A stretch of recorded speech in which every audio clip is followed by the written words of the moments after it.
Namaste devotees, Jai Sita Ram to each and every single one of you. I'd like to welcome you all to our very special Krishna Janmashtmi stream for this evening. You'll see the setup is a little bit different. You'll have to forgive me. I did forget my harmonium at the Mandir, which is a good bit of ways from my house. So I'm actually sitting in front of the American piano we have at home. So today's stream will be a little bit different because we'll have music from the piano. So it'll sound a little bit different, but it'll still sound good. I very much promise you that. But with that being said, devotees, again, thank you for joining me tonight as we celebrate Krishna Janmashtmi. As some of you know, yesterday we did our very special Krishna Puja down at the Mandir. We had a lot of people out, we had a great attendance, and we celebrated Bhagwan Shri Krishna very well. But tonight we're here to celebrate something a little bit different, and not just Bhagwan Shri Krishna in the form that we typically know him in.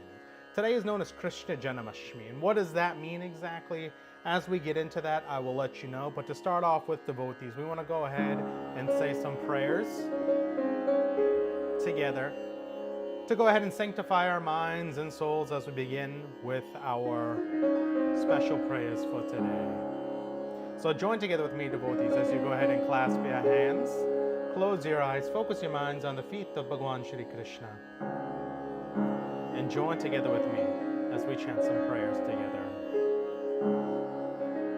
Om Purnamada Purnamidam Purnata Purnamudachyate Purnasya Purnamadaya Purnamevavashishyate Ishavasyam Midam Sarvam Yatkincha Jagadyam Jagat Tena Tyaktena Bhunjeta Mangrudhakasya Swidhanam Om Yam Brahma Varendra Rudram Marutha Stunvanti Divyestave Vede Samaga Parakramo Panirishe Gayanti Samaga Om Dhyanavastita Tadakate Namanasa Pashyanti Yogino Yashantam Naveru Sura Suragana Devaya Tasme Namaham Om Shantakharam Bhujagashairam Padmanambam Surisham Vishwadharam Gagane Sadrisham Meghabaranam Shubhangam Om Lakshmi Kantam Kamalanayanam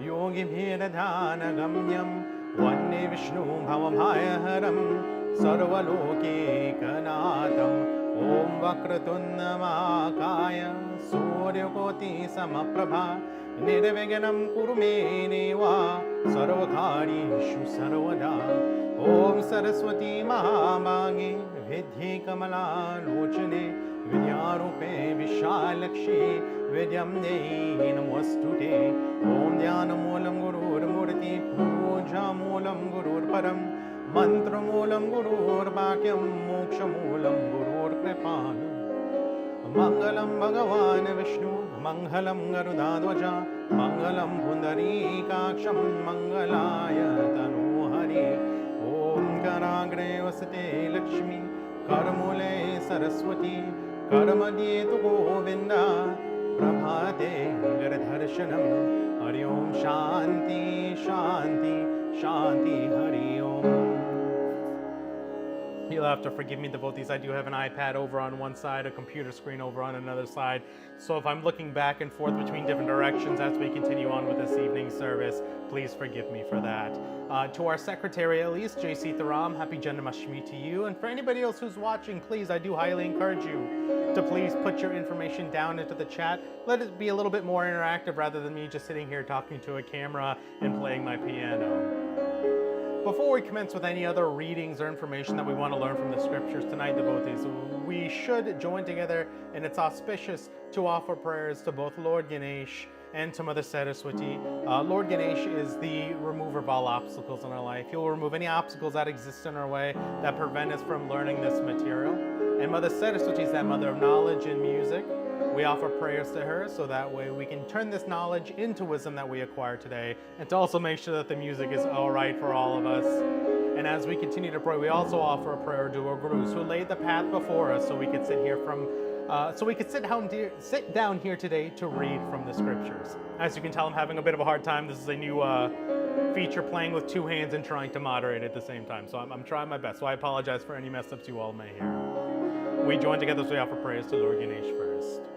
Om Vakratunna Mahakaya Suryakoti Samaprabha Nirvignam Guru me deva sarvakarishu sarvada. Om Saraswati Namastomyam Vadare Kama Rupini Vidyarambam Karishyami Siddhiram Bhavatu Me Sada Siddhiram Bhavatu Me Sada. Om Gurura Brahma Gurura Vishnu Gurura Deo Maheshwara Gurura Sakshat Param Brahma Tasmai Shri Guruve Namaha Tasmai Shri Guruve Namaha. Om Prem se bolo Ganesh Bhagwan ki jai, Prem se bolo Saraswati Mata ki jai, Prem se bolo Guru Devo ki jai. And of course, devotees, before we commence in reading anything from the Srimad Bhagavad Gita or learning about why we're here tonight to celebrate Krishna Janmashtmi, we offer one or two prayers dedicated to Bhagwan Shri Krishna. For those of you who have puja places at home, I'll say some pujas to invoke Bhagwan Shri Krishna, welcome him into the home, and offer him a seat, so that way he knows we're sitting here with him today to sanctify the area that he's going to be in, to make sure we worship him, to make sure that we know that we are devoted to him in every way, shape, and form. So we say the following prayers together. Om Krishna Vasudevaya Devaki Nandanaya Cha Nanda Gopa Kumaraya Govindaya Namo Namah. Om Agakshe Bhagavan Deva Stani Chatra Stiro Bhava Yavata Pujam Karishyami Tavatam Sanidho Bhava. Om Asya Prana Pratishtantu Asya Prana Kshantaru Cha Asya Devatam Archaye Mamaheti Kaschanam. Om Ramyam Sushobhanam Divyam Sarva Saukyam Karam Shubham Asram Cha Mayadakam Grihana Parameshwaram. Om Shri Krishnaye Namo Namah. Om Dhyanatidanam Avahanam Asanam Samarapayami. And before we go into any readings from the Srimad Bhagavad Puran to talk about what Krishna Janmashtmi is, I think it's only appropriate that we also hear some scriptural verses from the Srimad Bhagavad Gita, because it's nice to hear the words of wisdom from Bhagwan Shri Krishna as he's older, but also know where he came from in order for us to understand how he acquired and gained the knowledge that he's gotten to the point where he can be full of wisdom. Now we know that Bhagwan is almighty, he's all righteous, all knowing, but at the same time, from a young age, he had to grow up really quickly to be very knowledgeable. And we hear a lot of that knowledge and a lot of those teachings that come through the Srimad Bhagavad Gita. And I did get some requests after service yesterday to continue reading into chapter 6, because I think it's really important for us to know and understand, again, that we all have things that we want to do in life. We all have tasks that we want to accomplish, but sometimes we're scared to do them. So what we heard last time in chapter 6 from the Srimad Bhagavad Gita, as we talked about, was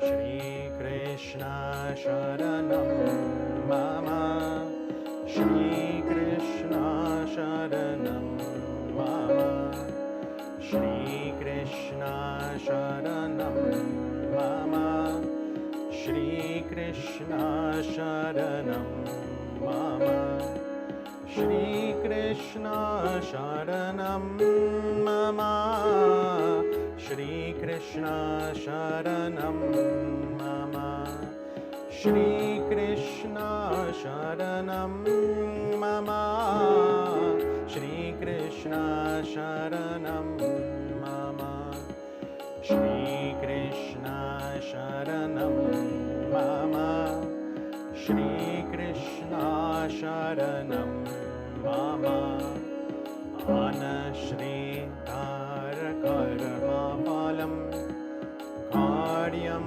Karma Karotiya Sa Samnyasi Cha Yogi Cha Namaganira Ganira Kriya Shri Krishna Sharanam Mama, Shri Krishna Sharanam Mama. So as we talked about last time, devotees, it says that those perform their prescribed duties without the results of their actions are those who are we consider sannyasis or yogas. It means that no matter what you overcome or what you have to do in life, go ahead and do it. Don't be scared to do it. That's what Bhagwan Shri Krishna is telling to Arjuna. And of course, that's very important for Arjuna to hear because he's sitting down in the middle of a great battlefield in which he has hesitations and participating in this battle, performing what he needs to perform in this battle. But we go on and we hear from the first 3 verses that a sannyasi yoga is someone who always does the actions that they're meant to do, actions that they need to perform. So that's a very powerful and strong thing to hear. Well, he goes on to say, Yada hi nendriyartesu na karamaswa nusachjate saro samkalpasamnyasi yogarudhastarochate udharad atmanatmanam natmanam avasandhayet atmamaiva ha atmano bhadhur atmamaiva ripur atmana. A Tyangi who has become free from attachments to the sense objects, and performance of action is called Yoga Arudha, adept in yoga, for he has given up all desires for the fruits of his actions. One must deliver the self by detaching his mind from the material world and not allow it to degrade him, because the mind can be the friend and also the enemy of the Jivatma. For one who has conquered his mind, the mind is his friend, but for the Jivatma who has no control over his mind, it works against him just like an enemy.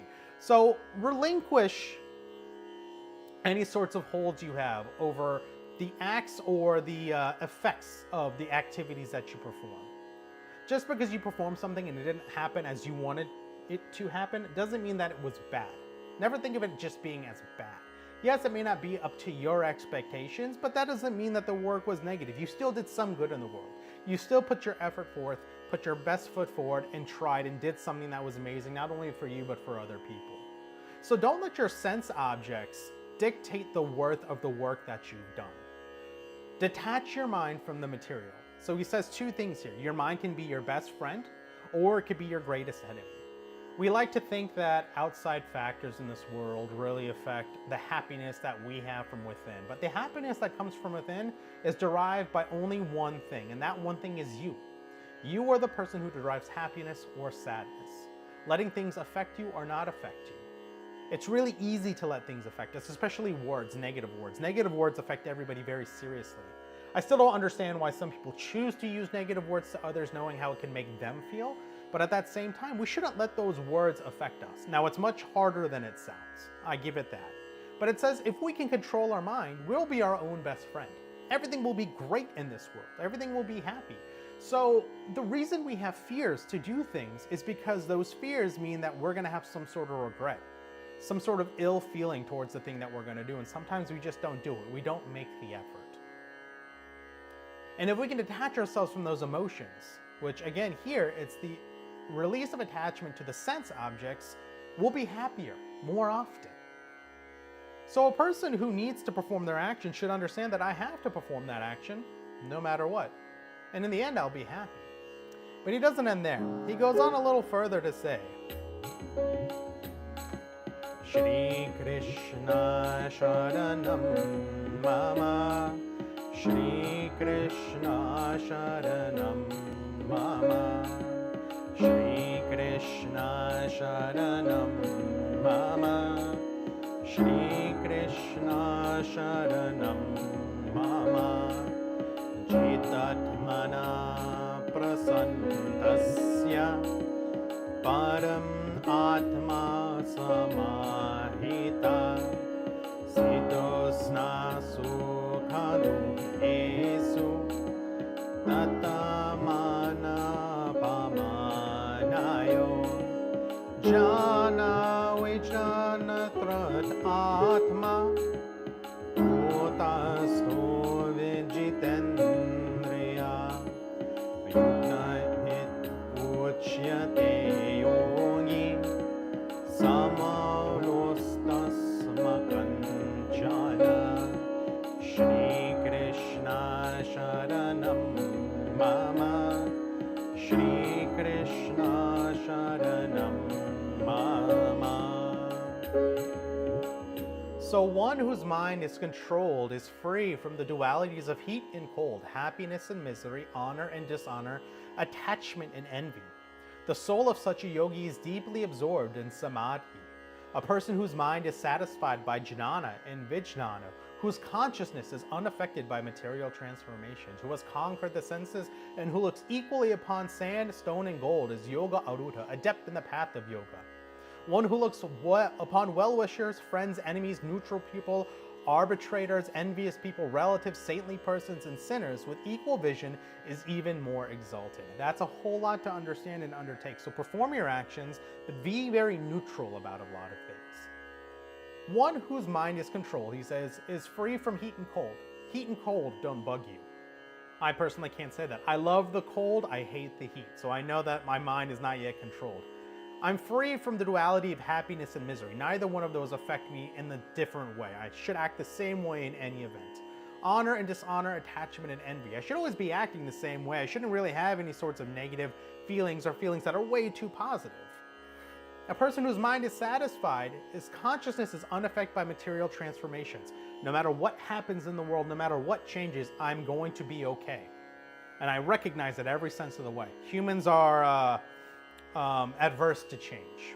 We like to set routines, fall into routines. It's when those routines get broken that we get really annoyed. I'm very stiff when it comes to my thinking. I'm very regimented when it comes to my routine. And when that routine gets broken, I get upset by it, and I shouldn't. I should be free and unaffected by the transformation in the world around me. Just let everything flow. I've conquered the senses, and I look equally upon sand, stone, and gold as the same. If it's our birthday and somebody gives us a gift and it's a bag of sand, we're like, okay, this is kind of weird. But if somebody gives us a gift and it's a bag of gold, oh my goodness, we're happy, we're elated. But a true person who is sensed in this world, who is balanced in this world, will look at both of those things the same way and just be appreciative they got something. Appreciate the fact that somebody's given you something rather than criticism. Say thank you and accept that gift you've gotten. It's a person who looks upon well-wishers, friends, enemies, neutral people. So think about this. You have to look at your friends, your enemies, and your family members and saintly persons all on the same plane. Everybody's equal.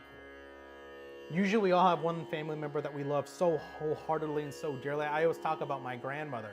But could I look at somebody who I consider my enemy in the same light that I would look at them? I would look at my grandmother or treat my grandmother?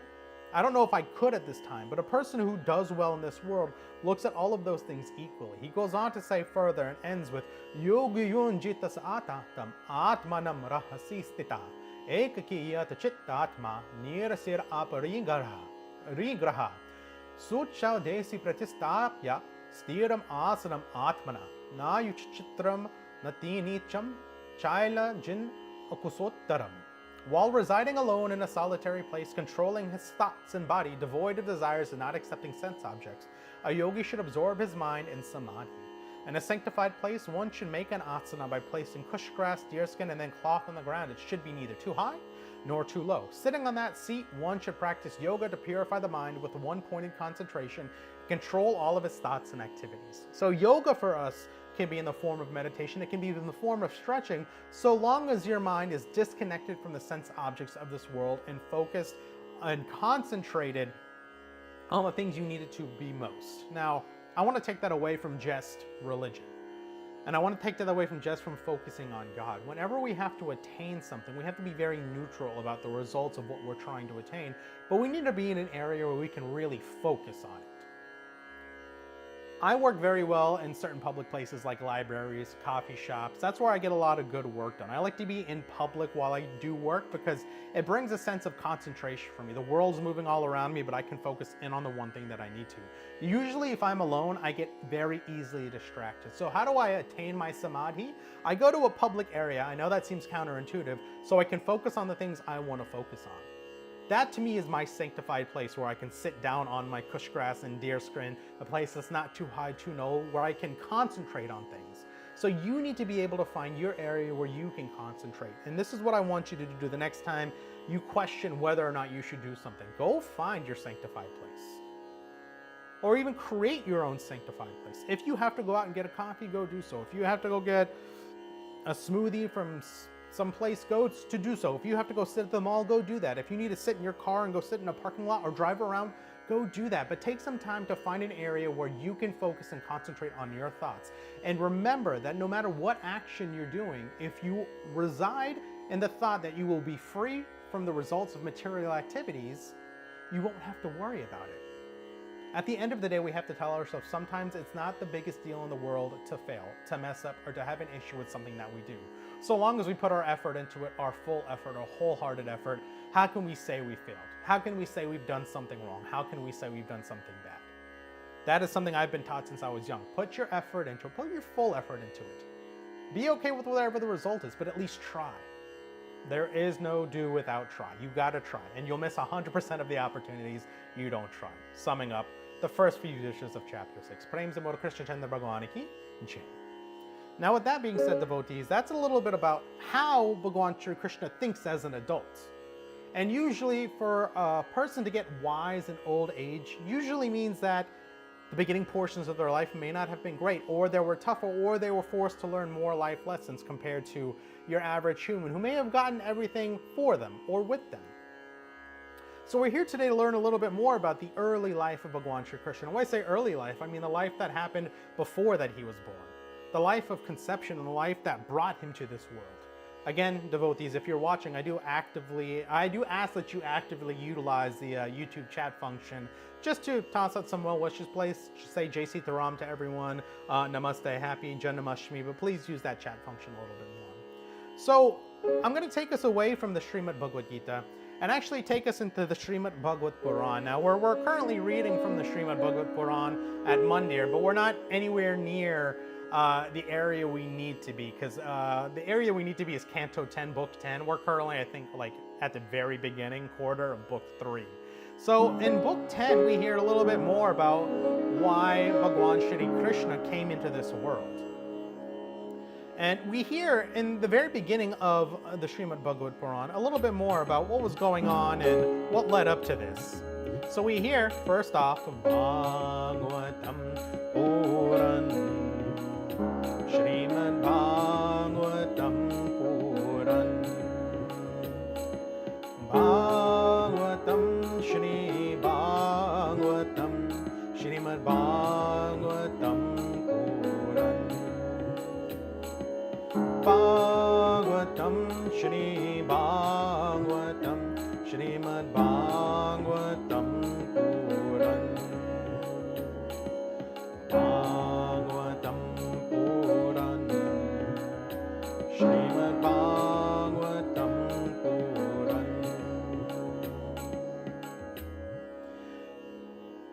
So we hear that this event happens during the 8th day or the Ashtami day of Krishna Paksha. Krishna means dark, Paksha means fortnight. So the dark fortnight of the month of Shravan.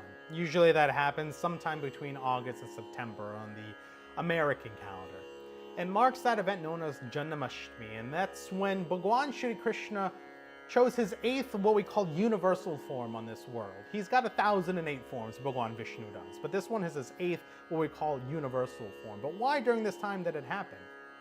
So in Book 10, Chapter 1 of the Srimad Bhagavad Puran, we hear about a time when there was a decline in Dharma. It says that when there's a decline in Dharma and a rise in Adharma, so a decline in righteousness and an increase in unrighteousness, Bhagwan will manifest on this world. Mother Earth was overcome by an unbearable burden of a countless number of conceited Daitya military forces and their so-called nobles. So she went to Lord Brahma in the form of a cow to take shelter and express her concerns. Now keep in mind it says, conceited military forces, which means forces who want to acquire power just to have power, not to do good for the world, not to actually protect the citizens around them. And then so-called nobles. And nobles would be those who have wealth, power, resources, and hoard those things to themselves, use those to create and manipulate the laws in the world around them without making any beneficial strides for humanity. Seems kind of similar to what we hear in the 21st century, or what we call Kali Yuga. So in this time, Adharma was rising, Dharma was falling, and so Mother Earth went to Lord Brahma and said that things are really bad, I have so many concerns, and we just need something to alleviate the problems that we're seeing on the world. Upon hearing the news, Lord Brahma, accompanied by Lord Shiva, approached the shore of the Milky Ocean where Lord Vishnu resides to see what could be done. But of course, Lord Vishnu, being that sustainer of all things Dharma, could feel that imbalance and already knew the distress of Mother Earth and the things that were going on in the world. So he imparted to the lords that he would personally appear in the house of Vasudeva to restore the balance of righteousness in the universe. I've promised to come down to earth to make sure that that Dharma goes back down and Dharma goes back up. And it's from this point devotees were taken to a very wonderful city. The city is known as Mathura. City ultimately connected to the Supreme Lord Hari. Sorry, I think my phone heard me say S-I-R-I. It was in this city that the marriage between two divine characters was occurring. Those two divine characters known as Vasudeva and Devaki. As we'll see, and some of us know, these two divine characters mentioned in the Srimad Bhagavad Purana are future parents of Bhagavan Shri Krishna. There's a long story that dictates and that goes through why they become the parents of Bhagavan Shri Krishna. We won't get into that, but if you guys come to Mandir regularly on Sundays, you'll hear about that story as we approach this chapter and this book. After that wedding was completed, Vasudeva and Devaki mounted a chariot and they were going to return back home. Usually when you have a chariot and it's your wedding, you're not the one driving the chariot. You have a charioteer who's moving the chariot for you. And it just so happens that Devaki's brother was going to be the one that drove them back to their home. His name was Kamsa. He was the son of Ugrasena, the brother of Devaki, and he took the reins of the chariot. His sister and his new brother-in-law were riding in it in order to please his sister for the occasion of her marriage. He wanted to do anything he could for her because he loved his sister. Now, I want you to keep in mind, I say the word love kind of sparingly because it is a false sense of love or a false physical perception of love that he's setting out to an audience for, I think, acting purposes. And we'll hear why just one second. Kamsa was to be the one to take them home, and he was a man of many praiseworthy qualities. He wasn't entirely evil, but he was also very prideful and had committed many heinous and mischievous and sinful acts in the past. So he was known as a great leader. He was known as a great, I would say, noble that would bring wealth and power to his land. Those are some great things he did, but he did it through deceivious means, through mischievous means, through sinful acts. And that usually affects an area very badly. If your wealth and power are brought by negative forces will come to affect you back. That's what we're learning here. It was due to some of his forces and armies that the balance of earth did not exist and the unrighteousness began to take over in the world. As Kamsa took the reins of the chariot, they departed, and conch shells and bugle drums and kettle drums vibrated. For those of you from the Caribbean region, whether you're from Trinidad or from Guyana, it'll be like Tassa drums playing for the most part. You know, that big party that happens once the wedding's over and you get all the music and the dancing. And they were on their way through the crowd when a voice from beyond echoed through the air, addressing Kamsa. That voice could be heard by everyone. But that voice declared, the 8th child of this girl you are carrying with you, you fool, will put an end to your life. Now, Kamsa didn't take this information lightly because a divine being of some shape or form just told him that his sister's son, his nephew, was going to take his life. And all he could think about was power, ownership, ruling over everyone, everything, having the world in the grasp in the palm of his hand. He immediately stopped that chariot and he grabbed his sister by the hair and took his sword against her with the intention to kill her. So this is where I say that false love comes into play.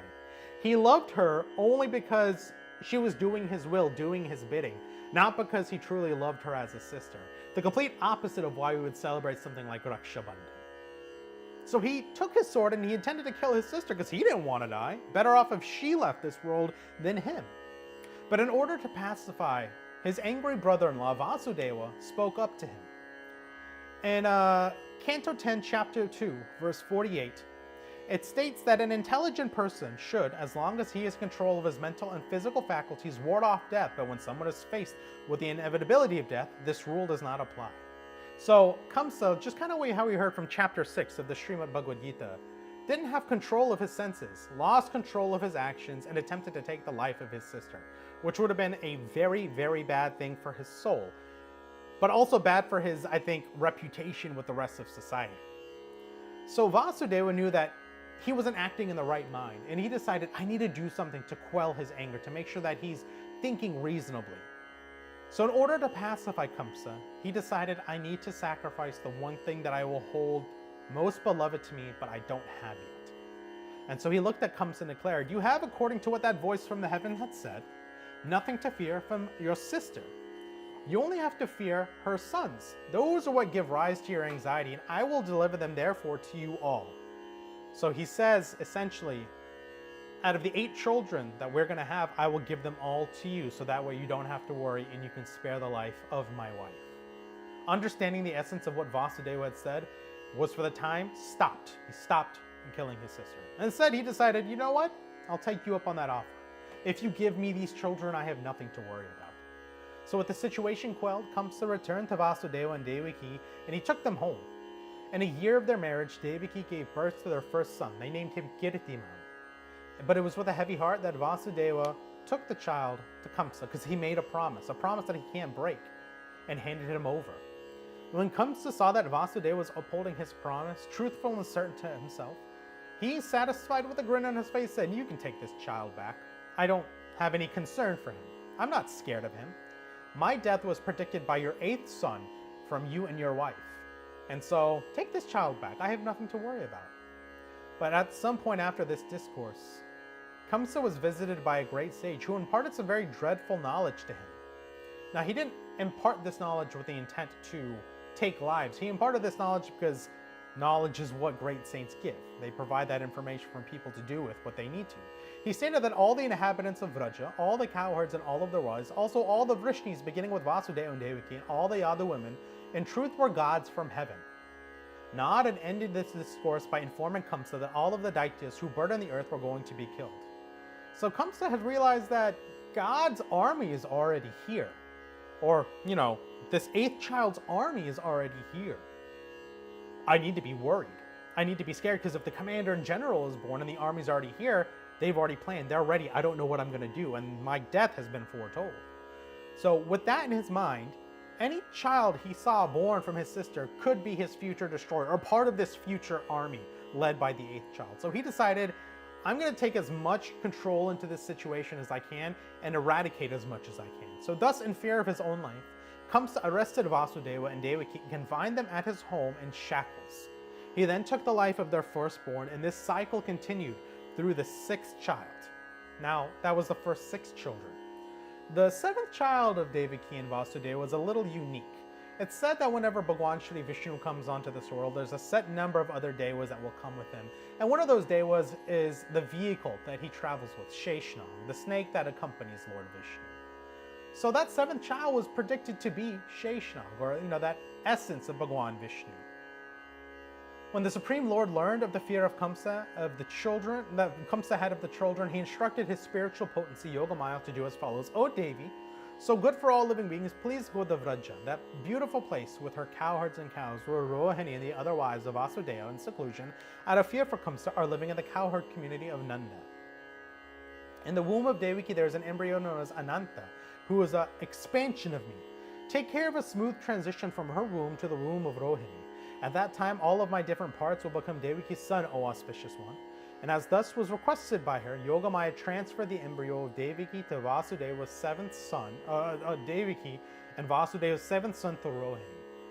In the 21st century, that could be something like a surrogate who carries a child for us. We also have in vitro fertilization. So we're hearing things in the scriptures that really should be accepted in today's society. The transferring of one child to another area.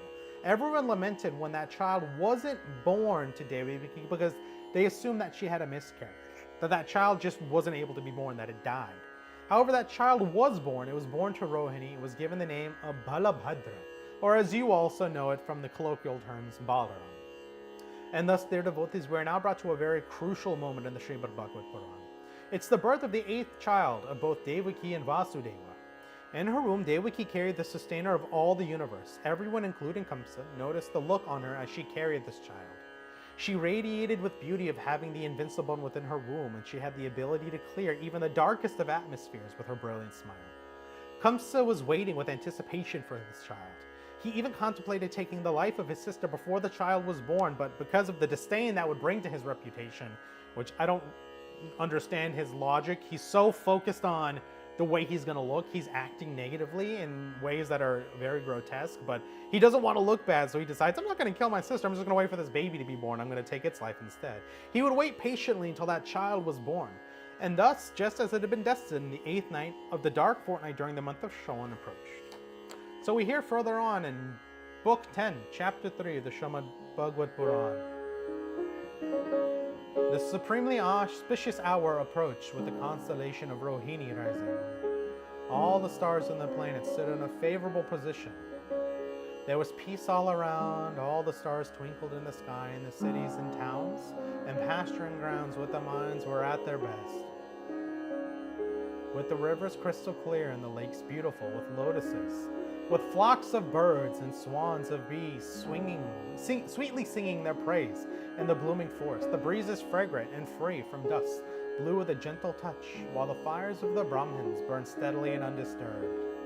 The minds of the virtuous ones who were oppressed by the Asuras cleared up when in that situation the kettle drums resounded together to celebrate the birth of the unborn one.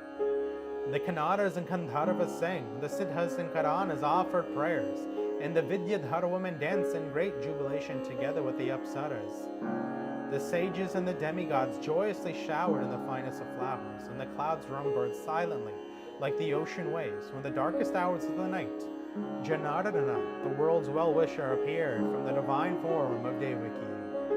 Lord Vishnu, the one residing in the heart of everyone, manifested himself in full, like the full moon rising in the east.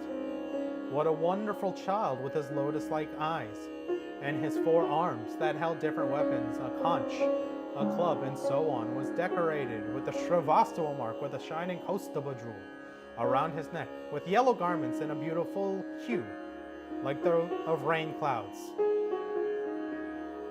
Vasudeva saw beautifully decorated, sparkling with a Vaidurya-studded helmet, with rings in his ears, luxuriant scattered locks of hair, with an exquisite belt around his waist, and with armlets and bracelets on his arms.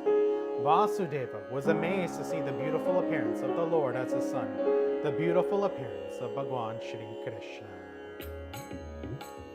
Shrimad Narayana, Narayana, Narayana, Shrimad Narayana, Narayana, Narayana, Shrimad Narayana, Narayana, Narayana, Shrimad Narayana, Narayana, Narayana, Shrimad Narayana, Narayana, Narayana, Shrimad Narayana, Narayana, Narayana, Krishna Narayana, Narayana, Narayana, Krishna Narayana, Narayana, Narayana, Krishna Narayana, Narayana, Narayana, Krishna Narayana, Narayana, Narayana, Krishna Narayana, Narayana, Narayana, Krishna Narayana,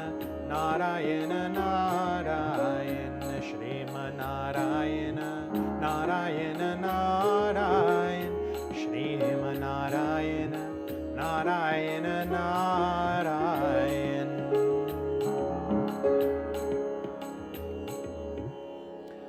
There's more to the story, devotees, because this boy was born to Devaki and Vasudeva, and we knew that the life of this boy was to be taken by Kamsa. But what happened to Bhagwan Shri Krishna, well, devotees, we'll learn more about that later on as we continue with our readings from the Srimad Bhagavad Puran within Mandir and through various other events and occasions.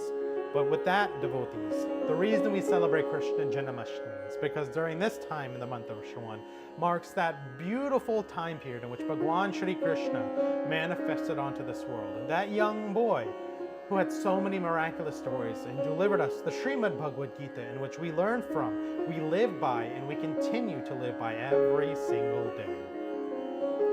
With that being said, devotees, we're coming to the end of our special Krishna Janmashtmi Puja for this evening, and I'd like for us to join together as we offer some final prayers to Bhagwan Shri Krishna. Just to denote that we are still here, that we're worshiping Him, that we're focusing on Him, and that we remain devoted to Him at all times. We join together as we offer these final prayers to Bhagwan Shri Krishna.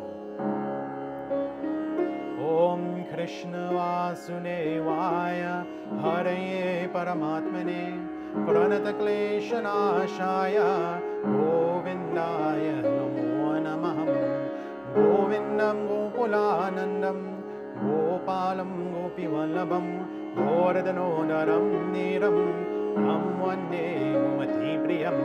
Hey Krishna Karunara Sindhu Deenabandhu Jagatpate Gopisha Gopika Nata Radha Kanta Namostute Petambara Padmanabham Padmaksham Purushottamam Pavitram Paramanandam Tam Vande Parameshwaram Om Namo Dharam Divya Singham Dayaludena Nayakam Daityarim Deva Devisham Tam Vande Devaki Sutam Om Murari Madhavam Matsyam Mukundam Mushtimardhanam Munjakesham Mahabahum Tam Vande Madhusudhanam Hari Om Shanti Shanti Shanti Hari Om Om Prem Se Bolo Krishna Chandra Bhagavan Ki Jai Prem Se Bolo Shiva Shakti Mandir Ki Jai Prem Se Bolo Sanatana Dharma Ki Jai. And with that, devotees, we have come to the end of our special Krishna Janmashtmi Puja for this evening. I just wanted to make sure I shared some words from the scriptures and offered some prayers. That way we all could tonight celebrate Janmashtmi in the most appropriate way, in the most appropriate manner. Again, I want to thank you all for being here and tuning in with me as we continue to do this. I really appreciate everybody supporting the virtual services that we continue to have and also being there in person. It's nice to have a good balance between being able to travel and being able to sit down with our folks in person, but to continuously join together as a community and to perform satsang together, listen from bhajans, kirtans, and from the scriptures about the glories of Bhagwan Shri Krishna and exactly what Sanatana Dharma means and how we should be living it in our everyday life. Just a few announcements that I want to make in regards to some services we have. So Sunday morning service for this Sunday is going to be canceled. We will be sending out an email to denote such. We're running into a little bit of conflict with some additional pujas and a few folks being out of town. So what we'd ask is that you all enjoy your Labor Day weekend. Please do your own pujas at home. We won't have virtual service either.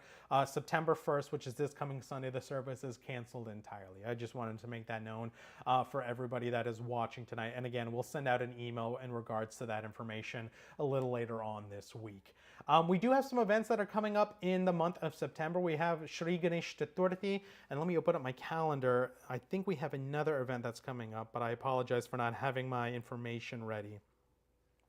I know that we have Shri Krishna Janmashtmi that is coming up.